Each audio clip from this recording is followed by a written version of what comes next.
के पर्यंत की, प्रदोष के बाद की बिल्कुल लगी हुई पीठ से जो शिवरात्रि होती है, वो शिवरात्रि अगर उस शिवरात्रि का व्रत 5 स्थान पर फल दे। प्रदोष के दिन दीप लगाने मंदिर जाते हैं या शंकर जी के मंदिर पहुंचते हैं, दीपक 5 स्थान पर आएंगे। फिर प्रदोष लगने के बाद प्रदोष कब समाप्त हो रहा है, तो जिस दिन कितनी भी एकादशी के व्रत करे हो, कितनी भी द्वादशी के व्रत करे हो, 3 बेलपत्र, एक बेलपत्र में पीला चंदन, खूब अच्छी लगन से कार्य करो और जितनी मेहनत से कर सकते हो उतनी मेहनत से करो। जिस समय पर तुम्हारा दो मन हो रहा हो, तुम्हें लग रहा हो कि मैं निकलूंगा कि नहीं निकलूंगा, तुम्हें लग रहा है कि ये एग्जाम में क्लियर कर पाऊंगा कि नहीं कर पाऊंगा, मैं पहुंचूंगा कि नहीं पहुंचूंगा, तो यही 3 स्थान, यही 3 स्थान, 3 अक्षत को इन 3 स्थान पर ही रखा जाता है। जो 3 स्थान अभी आपको बताए हैं, एक माता पार्वती जी का गोल स्थान, हस्तकमल स्थान, दूसरा जहां से पानी बहकर नीचे की ओर जा रहा है उसी विराम स्थल पर, और तीसरा शंकर भगवान के शिवलिंग पर। ये 3 स्थान 3 अक्षत से पूर्ति कर देते।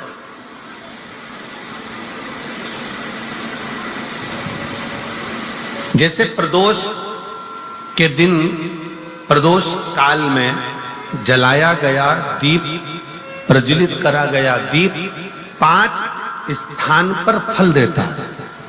कितने स्थान पर फल देता है? 5 स्थान पर। आप में से कितने लोग हैं जो प्रदोष के दिन दीप लगाने मंदिर जाते हैं या शंकर जी के मंदिर पहुंचते हैं? बहुत बहुत प्रणाम आपको, साधुता जानना चाहिए। अपना प्रदोष के दिन, प्रदोष काल में लगाया गया दीपक 5 स्थान पर फल देता है। पहला स्थान, अगर हमको या हमारे परिवार में किसी को काल सर्प दोष है तो हमारा प्रदोष का लगाया गया दीपक कहीं पूजन मत कराओ, वो दीप जलाने से ही काल सर्प दोष समाप्त होता चले जाता है। दूसरा स्थान, पितृदोष। अगर किसी ने कह दिया कि तेरे घर में पितृदोष है, तेरे घर में, कई लोग बता देते हैं कि तुम्हारे घर में, कई माताएं पूछती हैं मेरे घर में बेटा नहीं, मेरे घर में 3 बेटी हो गई, 4 बेटी हो गई, 5 बेटी हो गई, बेटा नहीं है, बेटा नहीं, तो किसी ने कह दिया पितृदोष है। अब तुम शंकर जी की पूजन कर रहे हो, शंकर जी पे जल चढ़ा रहे हो, शिव की स्तुति कर रहे हो, तो किसी किसी की यहाँ 3 बेटियों के बाद, 4 बेटियों के बाद, एक माता ने तो लिखा है कि उसके यहाँ 2008 में उसके घर में लड़की ने जन्म लिया था, या 2008 में उसके घर में बच्चे ने जन्म लिया था, लड़की ने।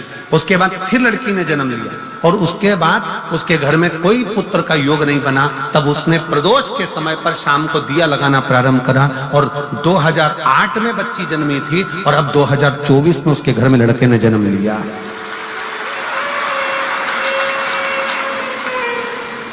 तो 2024 में उसके घर में पुत्र ने जन्म लिया। वो बेटी होगी यहाँ पर कहीं ना कहीं, जिसके घर में बेटे, पहले की लड़की हुई, फिर 2 जुड़वा लड़की हुई, जुड़वा लड़की में से एक लड़की शांत हो गई, फिर आखिरी में बच्ची के कारण बस संतान प्राप्ति का योग नहीं बना। आखिरी में उसने फिर पुनः भगवान शंकर के प्रदोष काल में दीप जलाना प्रारंभ कर। कहीं बैठी हो तो हाथ हिला सकती हैं, अगर कहीं बैठी हो तो। कितना कितना विचित्र कर्म है, जरा विचार करिएगा कि प्रदोष काल का लगाया गया दीपक, प्रदोष काल, प्रदोष के दिन, प्रदोष काल का जो दीपदान होता है वो सरल नहीं होता, वो सहज नहीं होता। 5 स्थान की पूर्ति करता है। पहला, जम के बोलो, पहला स्थान किस चीज के लिए? काल सर्पदोष के लिए। दूसरा, पितृदोष। कैसा भी तुम्हें कोई पितृदोष बता दे, कितना भी तुमसे कोई कह दे कि तेरे घर में पितृ का दोष है, तेरे घर में ये दोष है, अगर आप प्रदोष के दिन, प्रदोष काल में, अर्थात सूर्य अस्त के समय के 2:45 तक का जो समय होता है, 2 घंटे के समय का, उसके अंतर्गत अगर आप प्रदोष काल के समय में भगवान शंकर को दीप लगाने के लिए अगर पहुंचे हो तो वो आपको फल देगा ही, पितृ दोष का निवारण होगा ही। चाहे तुम कुछ करो चाहे मत करो, वो पितृ की शांति करा दे। दूसरे नंबर पर है पितृदोष, तीसरे नंबर पर है वास्तु दोष।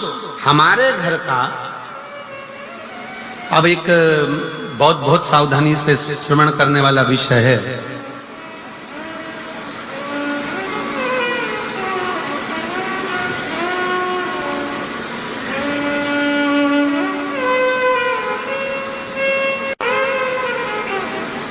यदि वंश की वृद्धि नहीं है, 30 वर्ष शादी के हो गए, 40 वर्ष शादी के हो गए और औलाद है ही नहीं, डॉक्टर ने भी हाथ ऊंचे कर दिए, टेस्ट पे भी करवाया, आईवीएफ करवाया, सब कुछ तुमने करवा लिया, तो भी औलाद नहीं है, तब आखिरी में एक काम चालू करो, प्रदोष का दिन दोनों पति पत्नी व्रत चालू कर दो प्रदोष का, और प्रदोष काल में शाम के समय जाकर एक ही दिए में 2 लंबी बाती जानते हो ना, रुई की लंबी कपास की बाती 2, और दोनों बाती एक ही दिए में रखकर पति पत्नी दोनों उसको प्रज्वलित करना प्रारंभ करें, बाबा संतान देकर ही रहेगा, औलाद आएगी ही। दीप की जो बाती में अंतर आ जाता है, एक गोल बाती में और लंबी बाती में अंतर आता है, बहुत अंतर आता है। पितरों के लिए गोल बाती का प्रयोग बहुत कम होता है हमारा, देवी जी के लिए, माता रानी के लिए, जगत जननी के लिए गोल बाती का प्रयोग बहुत कम होता है हमारा, ध्यान रखिएगा। एक पितर के लिए, एक जगत जननी जगदम्बा दुर्गा भवानी के लिए गोल बाती का प्रयोग कम होता है, लंबी बाती का प्रयोग ज्यादा होता है। क्यों? क्योंकि हमारे घर की कुल देवी और हमारे घर के पितर हमारे वंश की वृद्धि करें, इसलिए लंबी बाती रखी जाती है, जिससे हमारा वंश बहुत लंबा चले, बहुत उन्नति की ओर बढ़े, इसलिए लंबी बाती का प्रयोग किया जाए। शिव महापुराण की कथा कहती है 5 जगह पर हमारा जलाया गया एक दीप जो प्रदोष के दिन प्रदोष काल में लगाया जाता है, 5 जगह पर भारी पड़ता है। पहले नंबर पर जम के बोलते जाओ, काल सर्प दोष। दूसरे नंबर पर पितृदोष। तीसरे नंबर पर घर का वास्तु दोष। हमारे घर में कितना भी वास्तु दोष है, कोई ने कह दिया यहाँ बाथरूम नहीं बनना थी, यहाँ पर शौचालय नहीं बनना था, यहाँ सीढ़ी नहीं बनना थी, वो सीढ़ी वहां बनना थी, ये सीढ़ी वहां बनना थी। तुम पूरा घर तोड़वा के देख लो, उसके बाद में जैसा वास्तु वाले वैसा करा कर देख लो, उसके बाद भी तुमको शांति नहीं मिले तो समझ लेना कि तुम्हारे घर में अब वास्तु दोष तो तुमने दिखाकर समाप्त कर लिया, फिर भी वो समाप्त नहीं हो रहा, तो प्रदोष काल का लगाया गया प्रदोष के समय का दिया आखिरी में वास्तु दोष को भी समाप्त कर देता है और उसमें भी फल प्रदान करता है। काल सर्प दोष, पितृदोष, वास्तु दोष। चौथे नंबर पर 1 रुपया कमाया, 1.25 रुपये खर्च हुआ, पैसा आया गया, ये चौथे नंबर का व्यापार में थोड़े दिन दुकान अच्छी चली, थोड़े दिन बैठ गए, थोड़े दिन काम चला, थोड़े दिन बैठ गए, गाड़ी चली थोड़े दिन फिर बैठ गए, अर्थात हमारी फैक्ट्री थोड़े दिन चली फिर बैठ गए, कहीं ना कहीं तकलीफ, थोड़े दिन खाते थोड़े दिन रोते वाला चल रहा है। तो प्रदोष काल का, प्रदोष के समय का दिया इस दुख को समाप्त कर कर रेगुलर एक जैसी सांझी, एक जैसी लक्ष्मी की वृद्धि करते चले जाए, प्रदोष काल का। और 5वें नंबर का प्रदोष काल का दिया, प्रदोष समय का दिया 5वें नंबर पर रोग का निवारण का, रोग निवारण।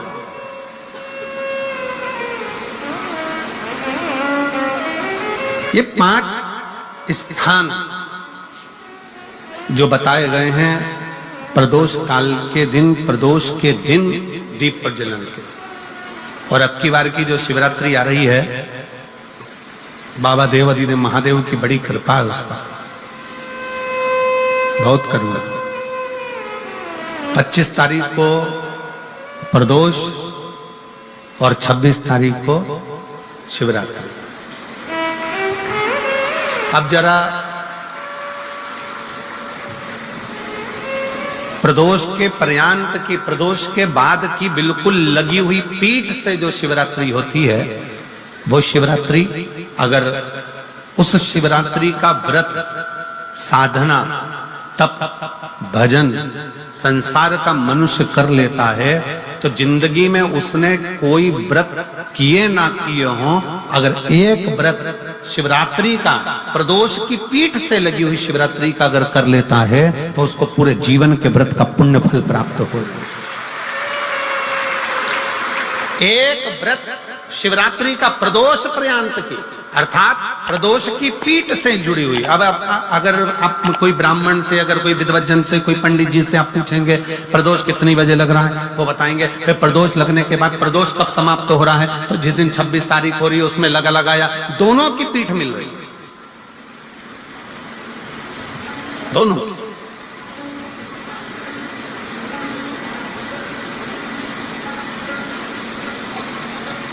करो व्रत।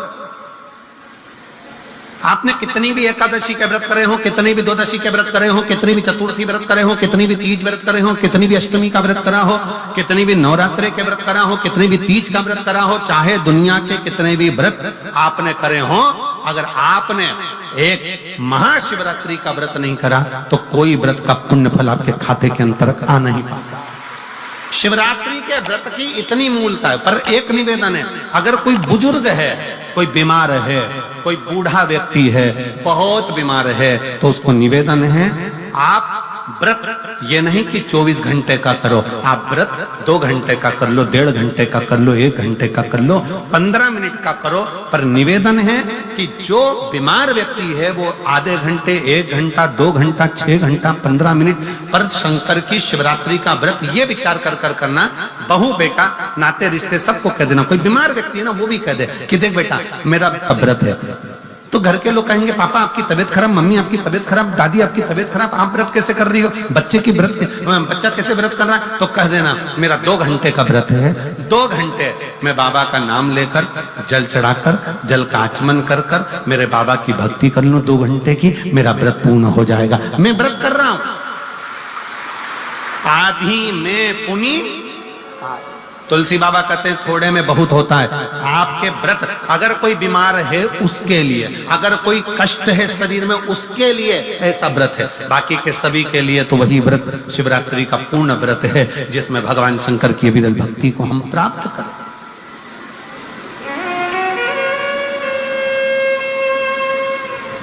और शंभु शरणे पड़ी मांगू घड़ी रे घड़ी, दुख काटू दया करीन दर्शन ओ।